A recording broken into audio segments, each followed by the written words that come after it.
उसके डायलॉग ऐसे लग रहे थे जैसे कि वह रवि किशन को फेल करने पर उतारू हो चुका है।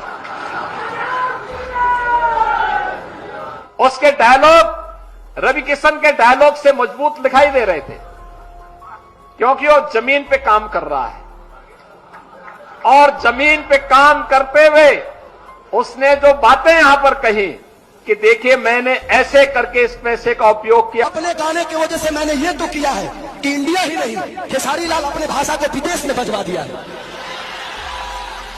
और आप मुझे नचनिया कह रहे हैं, गाने वाले कह रहे हैं, तो आपने बिहार को ना किसी लायक नहीं छोड़ा, किसी लायक नहीं छोड़ा। लेकिन एक कलाकार, एक खेसारी, एक खेसारिया अपना भोजपुरी भाषा के बिहारे ना बल्कि इंडिया से बाहर भी अपना भोजपुरी के डंका बजवा देगा। माने एक आदमी अगर राजद में आ गया तो वो गंदा हो गया और चार गंदा उधर जाके साफ हो गए। रवि भैया को एक बात कहना चाहता हूं कि रवि भैया राम के बारे में आपने जितना गाना नहीं गाया होगा खेसारी गाया होगा। हम राम के विरोधी नहीं है, आपके विचारधारा के विरोधी हैं।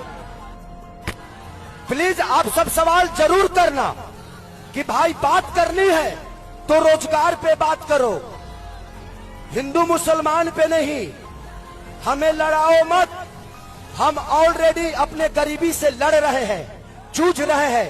इन्होंने एक काम सही किया है, इस 20 साल में हर उस माँ को बेटा से दूर कर दिया, हर उस पत्नी को पति से दूर कर दिया, हर उस बेटा को अपने बाप से दूर कर दिया। ये यही किए हैं।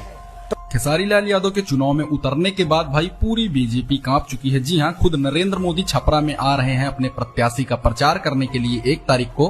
तो आप इससे अंदाजा लगा सकते हैं कि अकेले खेसारी लाल यादव ने भाई पूरे केंद्र को हिला के रख दिया है। वैसे दोस्तों आपकी राय क्या है? क्या खेसारी लाल यादव को एक बार विधायक बनने का मौका देना चाहिए? क्या खेसारी को भी एक बार सेवा का मौका देना चाहिए? क्योंकि खेसारी भैया ने भाई पिछले समय में भाई जब वो कोई भी राजनीति से जुड़े भी नहीं थे, तो राजनीति में थे भी नहीं, तब से लोगों की मदद कर रहे हैं। चाहे बाढ़ में लोगों की मदद करना हो, बाढ़ पीड़ितों को खाना पहुंचाना हो, दवाई पहुंचाना हो, किसी गरीब के घर भाई दान करना हो, सब कुछ खेसारी लाल यादव पिछले टाइम से करते हुए आ रहे हैं। आपकी राय में क्या खेसारी लाल को एक मौका मिलना जरूरी है या नहीं? कमेंट करके जरूर बताइएगा।